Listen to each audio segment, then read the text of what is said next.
Hello students, welcome to my channel. आज हम देखेंगे क्लास 6 हिस्ट्री की चैप्टर 6। इस चैप्टर का नाम क्या है?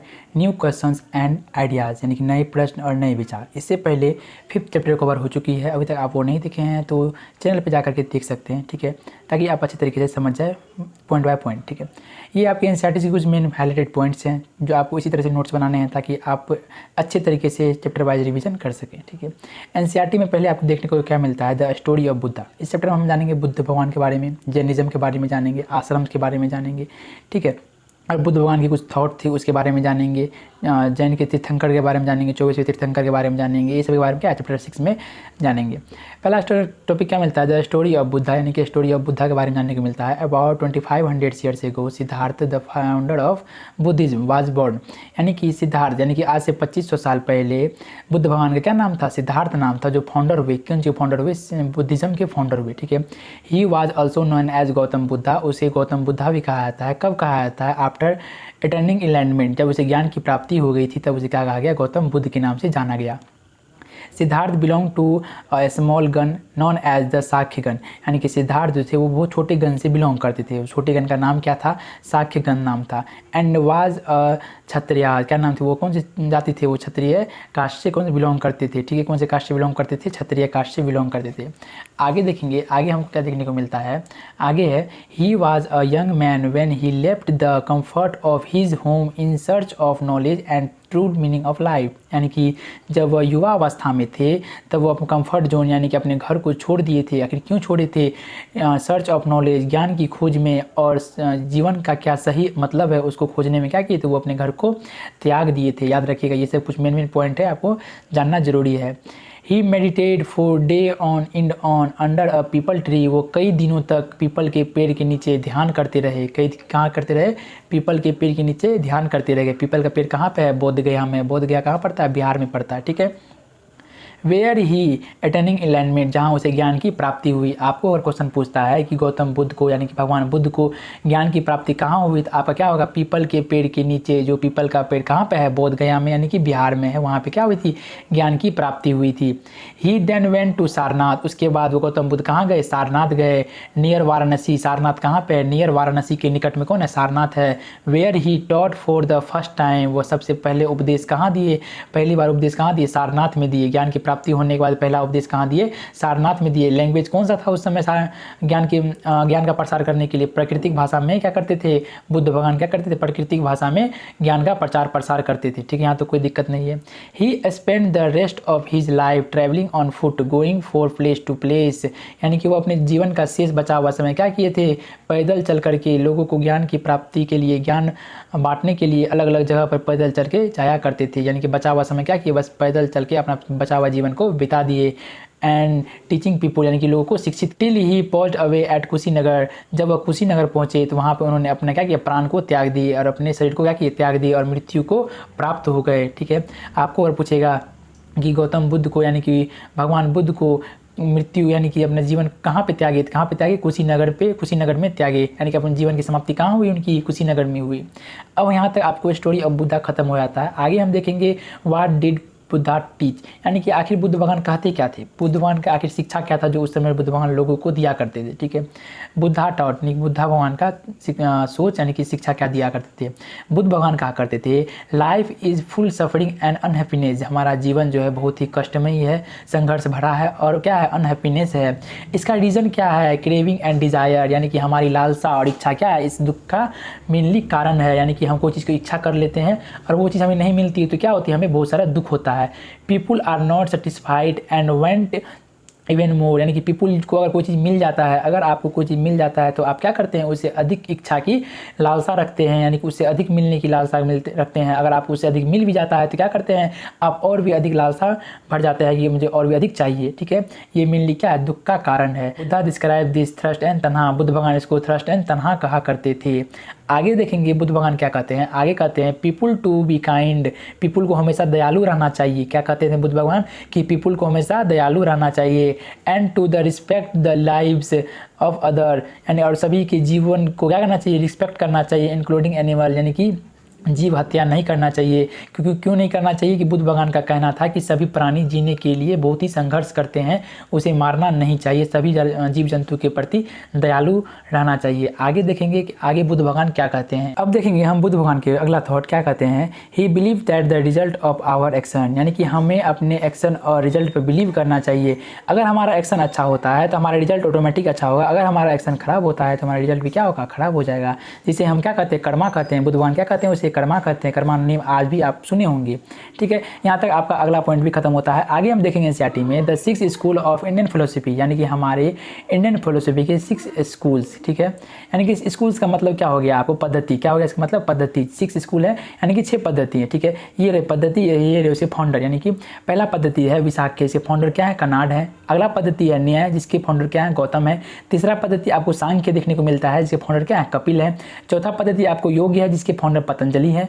पांचवा पद्धति आपको पूर्व मीमांसा है, जिसके फाउंडर क्या है, जैमिनी है। छठा पद्धति आपको वेदांता मिलता है ना, उत्तर मीमांसा, जिसके फाउंडर क्या है, व्यास है। ठीक है, ये फाउंडर है, ये याद रखिएगा। 6 स्कूल है, ये सब याद रखिएगा, ताकि आपको एग्जाम में आपको मैच द फॉलोइंग भी पूछ सकता है या डायरेक्ट भी पूछ सकता है ऑब्जेक्टिव में। ठीक है, ये सब चीज़ रिमेंबर करते हुए चलिएगा। ठीक है, आगे देखेंगे उपनिषद के बारे में। उपनिषद में क्या देखने को मिलता है, meaning approaching and sitting near, यानी कि उपनिषद का मतलब क्या होता है कि नज़दीक आकर के बैठना। उपनिषद यानी कि नज़दीक आकर के बैठना क्या कहलाता है, उपनिषद कहलाता है। आखिर नज़दीक आकर के उस समय लोग क्या करते थे, ठीक है, वो जानेंगे इसमें। The conversation between teacher and students, यानी कि टीचर और स्टूडेंट के बीच में क्या होती थी, वार्तालाप हुआ करते थे, कन्वर्जेशन हुआ करती थी। ठीक है, इसके बारे में जिक्र क्या यहाँ देखने को मिलता है, उपनिषद में देखने को मिलता है। अगर आप यहाँ तक देखते आए हैं वीडियो को तो लाइक कर दीजिएगा, चैनल पर नए सब्सक्राइब कर लीजिएगा। नोट्स इसी तरीके से बनाना चाहिए, कोई दिक्कत आती है तो कमेंट में जरूर बताइएगा। ठीक है, आगे देखेंगे most Upanishad thinkers was man, sorry were man, यानी कि मोस्ट उपनिषद जो थिंकर हुआ करते थे वो क्या हुआ करते थे, स्पेशली मैन हुआ करते थे। वुमेन बहुत ही कम देखने को मिलता था उस समय। स्पेशली क्या होते थे, ब्राह्मण्स और राजा हुआ करते थे। मैन में भी स्पेशली कौन होते थे, सभी पुरुष नहीं होकर के कौन होते थे, ब्राह्मण्स हुआ करते थे या तो राजा हुआ करते थे। ठीक है, there is mention of women thinker, यानी कि उस समय एक वुमेन थिंकर को मेंशन किया जाता है, जिसका नाम क्या है, गार्गी है।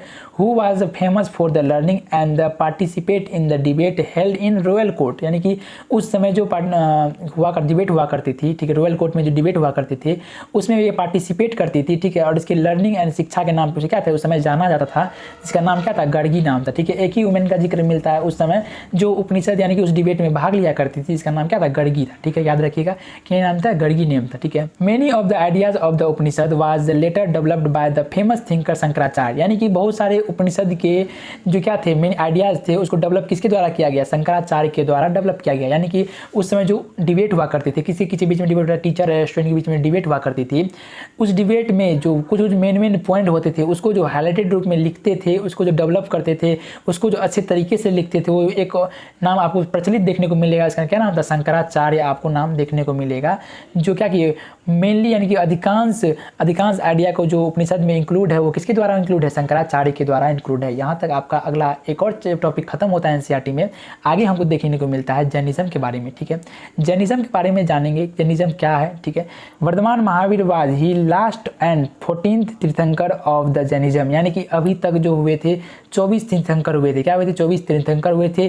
24वां तीर्थंकर कौन है, हमारे महावीर जी हैं। कौन है, हमारे महावीर जी हैं जो लास्ट तीर्थंकर भी हैं। ठीक है, ये याद रखिएगा। He was a Kshatriya Prince, वो क्या थे, क्षत्रिय राजा थे, प्रिंस थे यानी कि राजकुमार थे।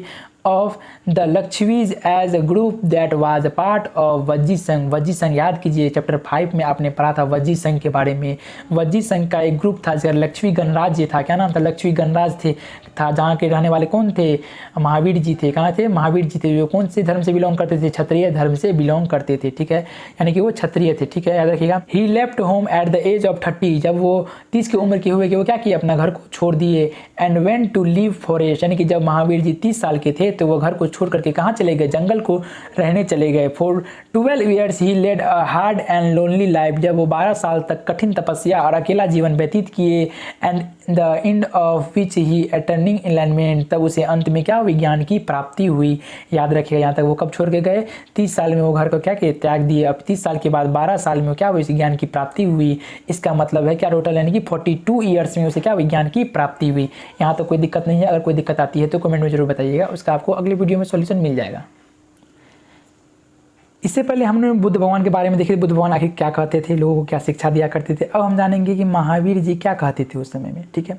Man and women who wish to know the truth most leave their house, यानी कि वे पुरुष और वे स्त्री जो जानने के इच्छुक थे, क्या जानने के इच्छुक थे, अपने जीवन के सत्य को जानने के इच्छुक थे, तो उसे क्या होना चाहिए, घर को त्याग देना चाहिए। यानी कि सत्य को देखने के लिए क्या होना चाहिए, घर को त्याग देना चाहिए। अहिंसा, यानी कि अहिंसा होना चाहिए। नॉट हंटिंग और किलिंग लिविंग बींग्स, यानी कि उसे क्या होना चाहिए, किसी भी लिविंग बींग्स को मारना नहीं चाहिए, ठीक है। अहिंसा के मार्ग पे चलना चाहिए। कौन कहते थे, महावीर जी कहते थे। महावीर जी भी कहते थे कि वेरी सिंपल लाइफ, यानी कि बहुत ही सिंपल लाइफ जीना चाहिए। ऑनेस्टी भरा लाइफ जीना चाहिए, क्या चाहिए, ऑनेस्टी भरा लाइफ जीना चाहिए, ईमानदारी पूर्वक से। चोरी नहीं करना चाहिए, किसी का सामान चुराना नहीं चाहिए। कौन कहते थे, महावीर जी कहते थे। ऑब्जर्व सेलिबेसी, यानी कि ब्रह्मचर्य का जीवन पालन करना चाहिए। कौन सा जीवन पालन करना चाहिए, ब्रह्मचर्य का जीवन पालन करना चाहिए।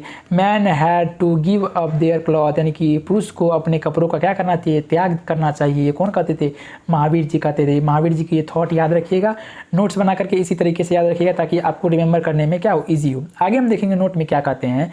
Jainism was supported mainly by traders, यानी कि जैनिज्म को मेनली सपोर्ट किया गया था, वो किसके द्वारा सपोर्ट किया था, व्यापारियों के द्वारा सपोर्ट किया गया था। ये याद रखिएगा नोट में क्या है, Jainism was supported mainly by traders. यहाँ तक आपका जैनिज्म टॉपिक खत्म होता है, ठीक है। आपको यहाँ तक कोई दिक्कत नहीं है, और आप यहाँ तक देखते हैं तो चैनल को जरूर सब्सक्राइब कर लीजिएगा, वीडियो को लाइक कर दीजिएगा, ठीक है। और अपने ग्रुप सर्कल में भी शेयर कर दीजिएगा ताकि आगे भी क्या हो, स्टूडेंट की हेल्प हो सके, ठीक है। आगे हम देखेंगे संघ के बारे में, ठीक है। क्या देखेंगे, संघ के बारे में, ठीक है। Both the Mahavir and the Buddha flat that only those who left their house could gain their knowledge, यानी कि वे सब लोग, यानी कि महावीर जी और बुद्धा के समय में जब वो लोग जो थे, जो घर को त्याग देते थे, क्यों त्याग देते थे, सत्य को जानने के लिए या ज्ञान की प्राप्ति के लिए घर को त्याग देते थे, उसके रहने के लिए या उसके ग्रुप को क्या कहते थे, संघ कहा करते थे। क्या कहते थे, संघ कहा करते थे। पीपुल लेफ्ट देयर हाउस, वे लोग जो घर को त्यागते थे, वे लोग स्टे टुगेदर, यानी एक साथ जो बैठते थे, वो बैठने की जगह को क्या कहा था, संघ कहा था। क्या कहा था, संघ कहा था। संघ में मैन और वुमेन दोनों क्या करते थे, पार्टिसिपेट करते थे। अब इसका भी कंडीशन है कि मैन और वुमेन कैसे पार्टिसिपेट करते थे, उसको हम आगे देखेंगे। आगे क्या मिलता है नोट में, all man could join the संघ, यानी कि सभी पुरुष को क्या है, सभी मैन को क्या था, परमिशन दिया करने की, संघ को ज्वाइन करने की। हाउ, यानी कुछ कुछ को छोड़कर, जैसे चिल्ड्रेन हो गए, अगर कोई बच्चा संघ को ज्वाइन करना चाहता है तो उसे परमिशन लेना होगा। किससे परमिशन लेना होगा, पेरेंट्स से परमिशन लेना होगा। अगर कोई स्लेव यानी कि नौकर संघ में प्रवेश करना चाहता है तो उसे किससे परमिशन लेना पड़ेगा, मास्टर से परमिशन लेना पड़ेगा, ठीक है। किससे परमिशन लेना है, अपने मास्टर से परमिशन लेना पड़ेगा। अगर कोई वुमेन संघ को ज्वाइन करना चाहती है तो उसे अपने हस्बैंड से परमिशन लेना पड़ेगा। अगर कोई वर्कर है, ठीक है, वर्कर क्या है, अगर कोई वर्कर है, वो वर्कर अगर संघ को ज्वाइन करना चाहता है तो किंग से परमिशन लेगा। क्या करेगा, किंग से परमिशन लेगा, तभी जाकर के क्या होगा, संघ में उसे क्या होगी, ज्वाइन किया जाएगा, ठीक है। यहाँ तो कोई दिक्कत नहीं है। आगे देखेंगे नोट में क्या है, the rules made for the Buddhist Sangha were the written down a book called a Vinaya Pitaka, यानी कि वे सब नियम जो बुद्धिस्ट लोग मानते थे, ठीक है, बुद्धिस्ट संघ के लागू होते थे, बुद्धिस्ट संघ पर लागू होते थे, वे सब जो नियम हुआ करते थे वो हमें कहाँ देखने को मिलता है, विनय पिटक में देखने को मिलता है। किसमें देखने को, विनय पिटक में देखने को मिलता है, याद रखिएगा, किसमें देखने को मिलता है, विनय पिटक में देखने को मिलता है, ठीक है। यहाँ तक आपका एक और टॉपिक क्लियर होता है। आगे देखेंगे हम, आगे क्या है, मैन और वुमेन, जो लोग मैन जो थे जो ज्वाइन करते थे, जो वुमेन जो थे ज्वाइन करती थी, किसको ज्वाइन करती थी, संघ को जो ज्वाइन करती थी, ठीक है, वो सब आखिर कैसे रहते थे, सिंपल लाइफ रहते थे। कैसे जीवन व्यतीत करते थे, सिंपल लाइफ अपना जीवन व्यतीत करते थे। Meditate for most of the time, यानी कि अधिकांश समय वो क्या करते थे, ध्यान करते थे। अगला क्या है, went city and village to beg for food during the fixed hour, यानी कि कुछ ऐसे निश्चित समय थी जिस समय वो क्या करते थे, सिटीज और विलेज में जाकर के क्या करते थे, भिक्षा मांगा करते थे। उसी भिक्षा के मांगने के कारण ही भिक्षुज और भिक्षुनीज क्या आगे चल के प्रचलित हुए। क्या कहते हैं, भिक्षुज और भिक्षुनीज आगे चल के प्रचलित हुए, ठीक है। यहाँ तक कोई दिक्कत नहीं है, ठीक है। आगे हम देखेंगे मोनेस्ट्रीज के बारे में, जिसे विहाराज भी कहते हैं। क्या होते हैं मोनेस्ट्रीज, उसके बारे में जानेंगे। Both Jain and Buddhist monks went for place to place throughout the year teaching people, यानी कि बुद्धिस्ट जो थे, बुद्धिस्ट मॉन्क्स और जैन के जो मॉन्क्स हुआ करते थे वो प्लेस टू प्लेस ट्रैवल करते थे। क्या करते थे, ट्रैवल करते थे। टीचिंग पीपुल, यानी कि लोगों को शिक्षित करने के लिए जगह टू जगह क्या करते थे, ट्रैवल क्या करते थे, ठीक है। यहाँ तक कोई दिक्कत नहीं है। They only time they stay in one place was during the rainy season, यानी कि एक ऐसा ही समय था, यानी कि बरसात ही एक ऐसा समय था जब वो क्या करते थे, एक ही जगह पे रुक करके क्या करते थे, इंतजार करते थे। किस चीज़ का, वर्षा के छूटने का इंतजार करते थे, ताकि उसे आगे बढ़ने में क्या हो, दिक्कत ना आए। यानी कि सबसे बड़ा दिक्कत क्या थी, उसकी वर्षा ही सबसे बड़ा दिक्कत थी। When it was a very difficult and travel, यानी कि उसे ट्रैवल करने में क्या बहुत ही डिफिकल्ट यानी बहुत ही कठिनाई का सामना करना पड़ा। कब? रेनी सीजन में। Then their supporters build temporary shelters, यानी कि जो सपोर्टर्स थे आखिर उसके रहने के लिए कोई जगह तो होनी चाहिए ना, ऐसे तो खुले आसमान में रह नहीं सकते हैं। तो उसके जो सपोर्टर्स थे वो बिल्ड किए, क्या बिल्ड किए? टेम्पोररी शेल्टर्स, यानी कि टेम्पोररी शेल्टर्स को बिल्ड किए फॉर देन इन गार्डन्स और they lived in natural cave in hills area, यानी कि उनके जो सपोर्टर थे वो क्या किए? बिल्ड किए, क्या किए? बिल्ड टेम्पोररी शेल्टर्स को बिल्ड किए, ठीक है। और नेचुरली केव में जाके वो क्या करते थे? रहा करते थे, यानी कि जो ऐसी हिल्स वाली एरिया हो गई वहाँ क्या नेचुरली केव प्रकृति द्वारा गुफाएं रहती थी उसमें क्या करते? वो रहा करते थे। कब रहा करते थे? रेनी सीजन में। वे लोग जो जहाँ रहते थे उसे क्या कहा गया? आगे चल के मोनेस्ट्रीज कहा गया। क्या कहा? मोनेस्ट्रीज कहा गया, यानी कि विहाराज कहा गया। यहाँ तो कोई दिक्कत नहीं है, यानी कि बुद्धिस्ट और जैनिज्म के जो मॉन्क्स थे वो ट्रैवल किया करते थे लोगों को शिक्षा और शिक्षित करने के लिए। जब उसे बारिश सीजन आता था यानी कि रेनी सीजन आता था उसे बहुत ही डिफिकल्ट होता था। क्या होता था? डिफिकल्ट होता था ट्रैवल करने के लिए, इसलिए वो लोग क्या करते? एक जगह रहते थे, जिसे क्या कहा गया? मोनेस्ट्रीज कहा गया, ठीक है। यहाँ तक कोई दिक्कत नहीं है। यहाँ पे आपका लगभग चैप्टर खत्म हो जाता है, लेकिन आगे एक और टॉपिक देखने को मिलता है, द सिस्टम ऑफ आश्रम, ठीक है। क्या देखने को मिलता है? द सिस्टम ऑफ आश्रम, ठीक है।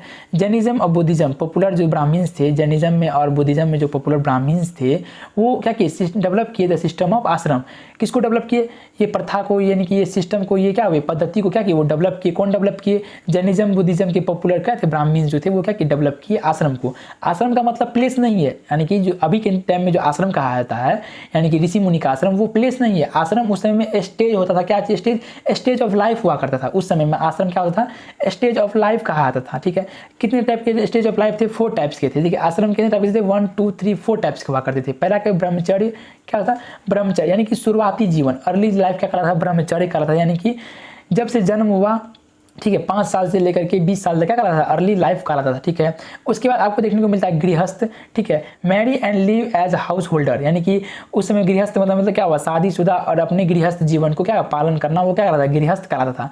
उसके बाद आपको वानप्रस्थ देखने को मिलता है। क्या मतलब? वानप्रस्थ देखने को मिलता है, live in forest and meditate, यानी कि उसके बाद आपको क्या करना पड़ता है? वानप्रस्थ में जब आप प्रवेश करेंगे तो आपको कहा जाता है कि जंगल में रहने के लिए और क्या अधिकांश समय में मेडिटेट करने के लिए। उसके बाद आपको देखने को मिलता है संन्यास, ठीक है। क्या देखने को मिलता है? संन्यास। इसमें आपको कहा जाता है कि सन्यासी बन जाना चाहिए, यानी कि आपके जीवन को 4 पार्ट में डिवाइड कर दिया गया। एक अर्ली लाइफ, जब आप शिक्षित होते हैं, शिक्षा ग्रहण करते हैं, जैसे आप अभी हैं, वो कौन सा लाइफ है आपका? अर्ली लाइफ है। जब आपकी शादी हो जाएगी तो आपकी गृहस्थ जीवन हो जाएगी, ठीक है। जब शादी के लगभग 30-40 साल हो जाएंगे, 30 साल हो जाएंगे, जैसे मान 50-55 के हो जाएंगे तो आप क्या हो जाएंगे? वानप्रस्थ हो जाएंगे। यानी कि आपको क्या होना चाहिए? आपको होना चाहिए कि आप जंगल में जाकर के मेडिटेट करें, ठीक है। परिवार से दूर हो क्या करें? मेडिटेट करें, ध्यान करें, प्रभु में यानी भगवान में क्या करें? ध्यान लगाएं। उसके बाद आपको देखने को क्या मिलता है? सन्यासी, यानी उसके बाद क्या बन जाए? आप सन्यासी बन जाए, ठीक है। यहाँ तो कोई दिक्कत नहीं है। यहाँ पे आपका चैप्टर 6 खत्म होता है। आपको अगर कोई दिक्कत होती है तो कमेंट में जरूर बताइएगा। मिलते हैं अगले चैप्टर में। इसी तरीके से आप नोट्स बनाते चलिए, ठीक है। रिमेंबर करते जाइए ताकि आपको कोई दिक्कत नहीं आती है। अगर कोई दिक्कत आती है तो कमेंट सेक्शन आपके लिए अवेलेबल है, आप उसमें कमेंट कीजिए, सारा आपको दिक्कत क्या कर दिया? सॉल्व कर दिया जाएगा, ठीक है। मिलते हैं नेक्स्ट चैप्टर में इसी तरीके से। तब तक के लिए गुड बाय।